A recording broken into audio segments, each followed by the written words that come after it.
Viewers, आज मैं आपको दौरान हमल जिल्द में होने वाली तब्दीलियों के बारे में कुछ बताऊंगी। जिल्द में तब्दीली क्यों आती है, किस किस्म की तब्दीली आ सकती है, तो आप इस वीडियो को देखिएगा। जिल्द में तब्दीली क्यों आती है? दौरान हमल जिल्द में कई तरह की तब्दीलियां आ रही होती हैं। इसमें कोई हैरत की बात बिल्कुल नहीं है अगर वो तब्दीलियां ज़ाहिर भी होने लगें।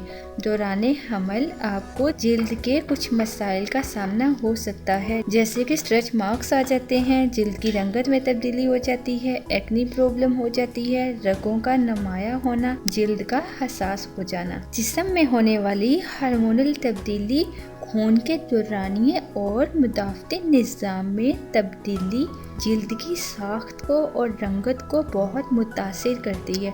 अच्छी खबर ये है कि इनमें से ज़्यादातर जो मसाइल हैं वो वक्ती तौर पे होते हैं और डिलीवरी के बाद खुद ही ख़त्म हो जाते हैं, जबकि कुछ ऐसे मसाइल भी होते हैं जिनके लिए मुनासिब तवज्जो देने की ज़रूरत होती है। क्या ये तब्दीलियाँ किसी ख़तरे की अलामत हैं? आपको पता है, आम जिल्दी मसाइल आपके या आपके बच्चे के लिए नुकसानदेह नहीं होते, लेकिन जिस्म सूज जाने या छाले पड़ जाने की सूरत में अपने डॉक्टर से इस बारे में ज़रूर बात कीजिए। अगर जिल्द पर रैशेस या खारिश 1 या 2 दिन से ज़्यादा रहे तो डॉक्टर से ज़रूर मशवरा कर लीजिएगा। ये भी मुमकिन है कि जिल्द की रंगत की तब्दीली हमल के बायस नहीं बल्कि किसी और वजह से भी हो, तो आप डॉक्टर के मशवरे से क्रीम का इस्तेमाल भी कर सकते हैं। रंगत में तब्दीली की क्या वजह हो सकती है? जिल्द के मुख्तलिफ हिस्सों का रंग तब्दील होना हमल ठहरने की इब्तदाई अलामात में से एक अलामत है। अमूमन इस दौरान ब्रेस्ट और पेट की जिल्द का रंग गहरा होता है, साथ ही तिल या छाइयाँ वगैरह भी स्याह होनी शुरू हो जाती हैं। गर्दन पे, गालों पे, माथे की जिल्द का रंग तब्दील हो जाता है। ये कैफियत तब पेश आती है जब जिल्द बहुत ज्यादा मेलानिन बनाने लगती है। ये वो हार्मोन है जो जिल्द को सूरज की शुआओं से बचाता है। धूप में निकलने से रंगत मज़ीद स्याह हो जाती है। इसके लिए ज़रूरी है कि बाहर निकलने से पहले आप सनस्क्रीन यूज़ कर लिया कीजिए। आप सनस्क्रीन खुद घर में भी बना सकते हैं ताकि आपको मार्केट से ख़रीदने की ज़रूरत ना पड़े जिसमें केमिकल्स होते हैं।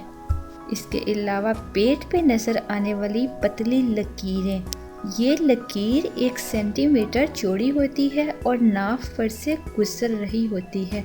ये अमूमन चौथे महीने से उभरना शुरू होती है। ये लकीर सब हामला औरतों पे ज़ाहिर नहीं होती।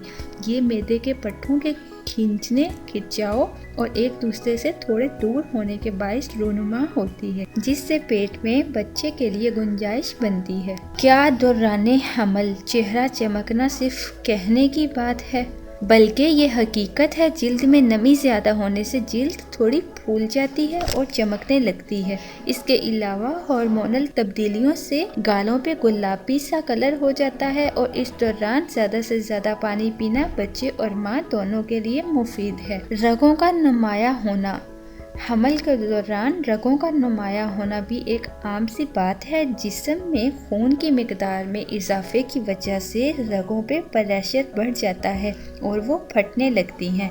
ये नसें, ये रगें डिलीवरी के चंद माह बाद मध्यम होने लगती हैं। इस दौरान अपनी जिल्द को शदीद गर्मी और सर्दी से बचाइए। स्ट्रेच मार्क्स बेसिकली होते क्या हैं? ये मार्क्स ब्रेस्ट, पेट और रानों पे नुमाया होते हैं। जैसे जैसे बच्चा बड़ा होता जाता है और बच्चे का वजन बढ़ना शुरू होता है, ये स्ट्रेच मार्क्स गहरे होने लगते हैं। इसके बायस जिल्द को जल्दी और ज़्यादा खींचना पड़ता है। इससे बचने के लिए आप कुछ नहीं कर सकते। इनमें कमी लाने के लिए कोशिश करें कि कोई वजन ना उठाएं। डिलीवरी के बाद ये मार्क्स आहिस्ता आहिस्ता खुद ही रिमूव हो जाते हैं।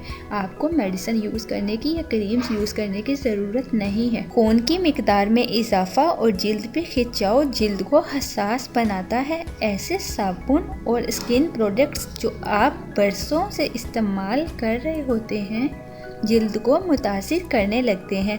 ये कैफियत अगर शिद्दत इख्तियार कर जाए तो जिल्द पे जगह जगह खारिश हो जाती है। ऐसी ख़वातीन जिन्हें एक्जिमा जैसे मसाइल दरपेश हों तो इन्हें खसूसी एहतियात करने की ज़रूरत होती है। ढीلے ڈھالے सूती कपड़े पहनें, धूप में ज़्यादा देर तक बिल्कुल न रहें, जिल्द की नमी का ख्याल रखिए और हथेलियों और तलवों में शदीद खारिश महसूस हो तो डॉक्टर से फ़ौरन राब्ता कीजिए। अगर आपने अभी तक चैनल को सब्सक्राइब नहीं किया तो प्लीज़ सब्सक्राइब बटन पर क्लिक कर दीजिए। अगर आपको कोई मसाइल का सामना हो तो आप हमसे व्हाट्सएप, जीमेल, ट्विटर या फेसबुक पेज के ज़रिए कांटेक्ट कर सकते हैं।